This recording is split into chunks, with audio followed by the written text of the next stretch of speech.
Hey there, thank you for clicking on Comic Book Cheese for all your comic book needs. If you want to stay up to date with all these stories that we have coming out, feel free to subscribe and let's get into this video.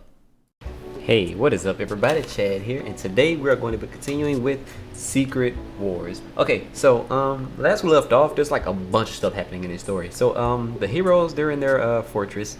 Magneto, he went and captured Wasp. So basically like he has her like captive, he's just like lounging around.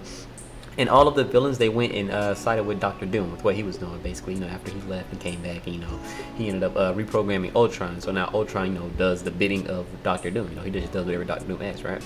So, basically, where we're at now, there's like this this freak storm, right? It's like this raging storm, and it's not like a normal, just like, okay, man, it's a little rich raining a little bit. It's like a crazy storm, because like this isn't Earth, right? This isn't Earth, so like all the stuff here is like completely different. Like it's like the storm's so bad, like no one can even leave. Magneto and the Wasp, they're both stuck in that fortress. The villains are stuck in theirs, and the heroes, they're stuck in theirs. They can't even go out there. So Magneto, right? He's like sitting in his fortress, right? And he ends up releasing Wasps, because he still had her like in the little metal prison. He ends up releasing her, right? He opens up the prison and lets her out. So she starts walking around, right? This huge place. She starts walking around, and like she finds him, right? And then they start talking and stuff like that. They start old Magneto, starts putting the moves on, stuff like that. And basically, with the heroes, right, like while that's going on, the heroes, they're basically like losing morale, all right? So basically, all these heroes, like every single one of them, like they're missing their family members, they're missing their loved ones, they're missing, their girlfriends, wives, husbands, all that kind of stuff. And everybody's just like moping around, right? So Spider-Man is basically the only one, smart one here, right? He decides to go like look around, see what he can find. Because they haven't looked around this entire place yet. This place is huge. It has like 400 different stories, and so he's just going around, just like going to see what he can find, stuff like that.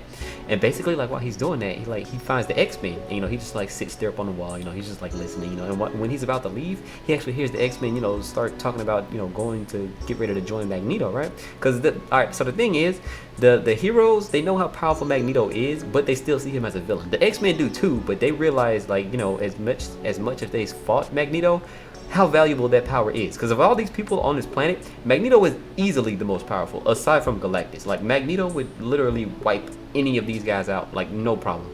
So basically, with Spider-Man hearing that, right, he's like, okay, I don't like to hear that. Let me go and get in there and do something. He jumps in and just starts taking these guys out. Now, if you didn't know how if you didn't know how powerful Spider-Man was before, you'll know now. With all these different X-Men, all these like super powerful people, Charles Xavier, Storm, Cyclops, all these super powerful people, he takes them all out with a quickness. Like it's not even a contest. Like they look like idiots out there running around trying to chase Spider-Man. Like he takes out Nightcrawler, Storm, Colossus, like all of them. Like they literally don't have a chance here. Like they oh my god, like literally the X-Men looked like they were just like some new kind of team, like they were just like look trash in this story. So and they'll even look worse later on. You'll see it's ridiculous what happens later on. So basically, right, Cyclops, with Spider-Man, right, he leaves, right, and like he's leaving and he ends up swinging by Reed Richards. So he swings by Reed Richards and he lands and he's like, what was I talking about? And he like he basically like forgot whatever he was gonna go and tell everybody. So we find out that Professor Xavier actually erased his memory. Now this is something that he doesn't normally like doing, because basically it takes away people's like their it's basically inhumane. It takes away their rights, stuff like that. Basically tampering with his mind, right? So when he does that, he like goes away, and basically Cyclops, he walks up to Reed and he's like, okay, yeah, that was weird, I don't know what that's going on. So they start talking, start talking about family and stuff like that. And basically when they're doing that, Charles Xavier, he just like calls in the Cyclops. He's like, Cyclops, come back, we need you. And basically he comes back, and we find out that there's actually a telepathic ship that that Charles Xavier can actually control with his telepathy. So basically they're like getting ready to go to Magneto using that ship. They could just do it, they could just go without the ship, but that storm outside, like that storm is like super bad, so they have to use that ship, right? So we find out with Magneto, right, like Magneto, he's basically like talking to Doctor Doom on this like communication device. It's like a little like video chat type thing. And basically what Doctor Doom is, like Doctor Doom, he doesn't like run into Magneto often, right? But he is smart enough to know that Magneto is one of the most powerful people out there. So he basically like he's asking Magneto, if he would like form an alliance, basically, try to like team up. And Magneto, he's just like, I mean, no, not really. So Doctor Doom, he gets pissed off and he leaves. He's like, oh well, you better watch yourself, stuff like that. And he ends up like leaving, right? So Magneto, he ends up going back to Janet Van Dyne, and they just start like flirting again. Old Magneto start putting a move on her again. They end up kissing and stuff like that. So when we find out like what Doctor Doom did after that, he ends up going back to like his test subjects, right? He has these two women, they're strapped into this machine, right? And he like turns the machine on, right? And it gives these women powers. So with one of these women, that's actually Volcana. She actually has like she's basically made up of like magma, pretty much. She's like super hot. Like her powers like revolve around that kind of sense, right? The other one, she gets stronger. She gets like super big, super strong, and that's Titania. So and that's they end up getting like super what's the word, curvy? No, they're not curvy. I think that means fat. They get boob and butt. Okay. They get boobs and butt, like they just get more voluptuous, stuff like that. And basically, like as soon as they come back like to where the villains are, Doctor Doom, Volcana, Titania, they all come back to where the villains are. Titania runs straight up to Absorbing Man to try to fight this guy, because she's trying to prove herself, right? They were both weak before the Doctor Doom gave them powers and stuff like that. So she's trying to like prove herself, right? The Absorbing Man's like, nah, get out of my face, girl, I don't care. And basically, Volcana, she goes up to Owen Reese, right? Because she heard about this guy before, right?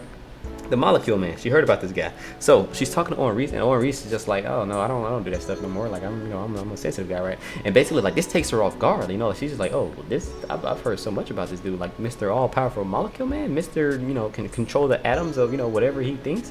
And basically, like she ends up finding out that he's super sensitive, right? Because she expected him to be like hardcore, like the way Doctor Doom is, like not gonna really take shit from nobody. Like she that's what she was expecting, but he turned out to be like super soft, sensitive. He's a quote unquote nice guy. So with that going on, they end up like talking and stuff, sharing moments, getting all sweet with each other. And basically we find out Thor, right? So Thor, what he's doing is he's going to more of the Enchantress, right? And he's like waking her up, because remember she got captured in the very first fight that they had, right? When the villains and the heroes went to attack each other, she got captured. So basically like he wakes her up, and it's like he's trying to find a place for them to just to talk, right? Because like nobody here can like communicate with Thor the way that Amora can, because they're both gods, so I mean it only makes sense for them to be the ones that communicate with each other, right? So they end up leaving the planet, right? She teleports them out of the way and they get out of there, right? So the next day, right? So the next day, Storm's gone away. The Hulk, he's just sitting there feeling sad for himself. Captain America wakes up, right? And basically like he's like yelling at the Hulk. He's like, oh, you're supposed to wake me up when the storm's over with. They'll probably the villains will probably attack us as soon as the storm's over. Like, why didn't you wake me up? And he's like, oh, I'm sorry, man, I was thinking about stuff. So basically they all get in battle formations, and while they're doing that, the villains, they come charging with their ship. Like he was right, like as soon as the storm was over, the villains came and they attacked. So with this happening, the villains catching all the heroes off guard, all the heroes fall. Like they all get subdued like instantly. So they end up doing that, and the villains, they go and get all their allies, right? They go get all the villains that got caught, pretty much, the ones that got captured, and they basically like leave and blow up the fortress, right? They blew up the heroes' fortress, right? So they start looking for the heroes, and they actually find out that the heroes escaped. They actually ended up like leaving, and so they're like thinking about like how they're gonna be able to like finish off the job, like how they're gonna finish these guys, right? Go ahead and kill the rest of them. So they end up like throwing this stuff, and Owen Reese is like, oh nope, hang on boys, I got this. And he like lifts up this entire mountain using his powers. He lifts the entire mountain up and drops it on the heroes. Like that, if that don't tell you how strong this guy is, I don't know what will. Like he is ridiculously powerful, and that's not even the most powerful that he will ever be. So he drops the mountain on the heroes, and basically the villains, like all these guys, they're just like, oh yeah, we finally got these guys. Like they're out of there. And basically while that's happening, Thor and Amora, they're just in there, they're flirting and stuff like that. Talking about like loving each other and stuff like that. And basically they feel this earthquake, right? They like the ground starts rumbling, and Amora, she like teleports them back. Like she teleports them back, and like as soon as they get there, all these villains, they're like, oh, like yeah, we killed all the heroes. Like you're by yourself now. Like you think you can take all of us? And basically, like, he's like, I mean, maybe. And like he's like looking at Amora, hoping that she would be on his side, and she like walks away. So he's like, okay, well, now I gotta do it to all of you. So they end up like fighting him, right? He like fights all these guys off, because they can't handle Thor. Like Thor is ridiculously strong. Like he ends up like taking all these guys out. They have like like a small like upper hand at one point, but he just like comes back together and just like destroys these guys. So with that happening, we found out that Ultron actually has a disintegrator ray now. Doctor Doom, when he put them back together, he actually gave him a disintegrator ray. So he used that and blast Thor. Now Thor isn't dead. Okay, we actually get like this little like hint of him being alive. You know, with him standing behind a tree. You know, you can see like his little wristband and stuff like that. So he's not dead. He just got shot. So with that going on, Doctor Doom, he's like, okay, I mean, we can leave now, but just one little like thing we gotta do, right? Ultron kill Kang, and Kang, he's just like pleading for his life because remember, Kang is the one that shot Doctor Doom down when he left to go and talk to Reed Richards, right? So he just has Kang's annihilated right off the bat. Like Kang is gone.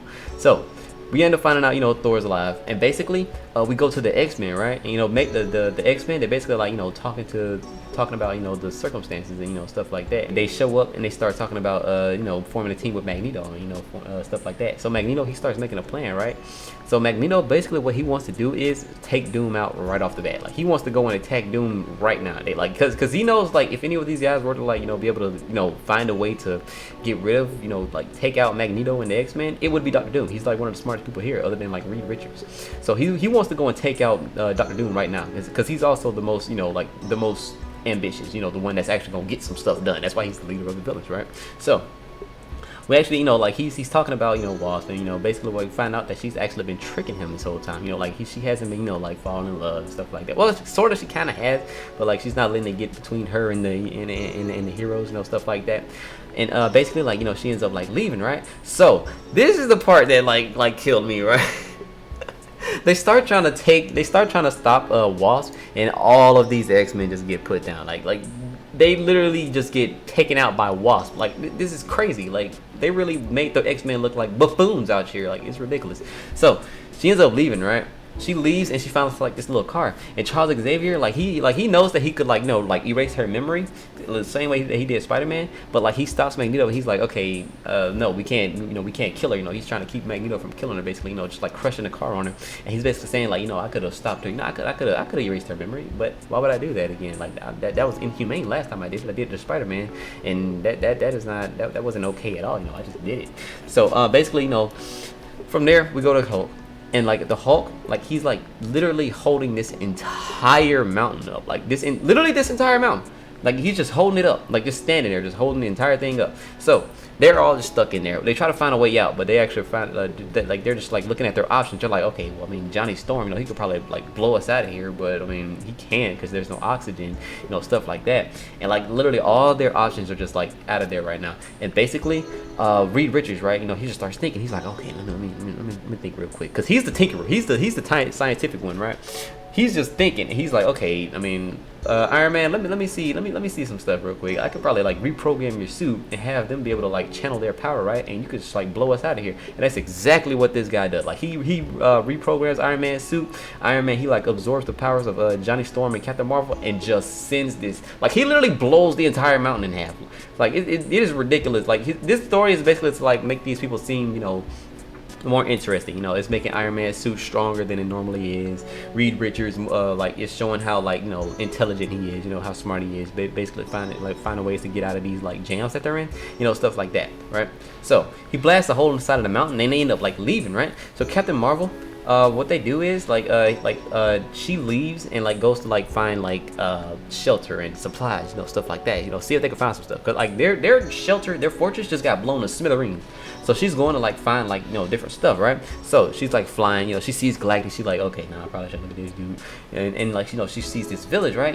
She's like, there's something wrong with the village, but she's not saying what it is yet, right? So she like flies off, and she doesn't find anything. And she's like, she flies past this village again. And she's like, okay, well, I mean, other than that one thing, we might as well not even, like it shouldn't be that big a deal, So she like brings all these guys to this village, and we find out it is directly under the nose of Galactus. Like literally Galactus is like standing like towering above this thing, right? And that's like basically enough to like freak the heroes out, right? So when they get there, all these inhabitants, like all these like the natives there, they're just like like freaking out. They're like, oh well, these guys, they're basically like scared, they're trying to get these guys out of here. And basically one of the women there, she basically pleads for the heroes, basically, because like they don't understand what they're saying, so she pleads for them, and she allowed like they allowed them to stay at this point, right? So the woman that was like pleading for them to stay, right? She's basically the healer of this group. So Johnny Storm, like the Thing, like all these people, they're just basically getting healed by her. And Johnny Storm, he's basically like falling for this woman. Like he doesn't know what she's saying, he doesn't know who it is. He's just like, you know, like falling for her, you know, like he just, you know, like love struggling basically, right?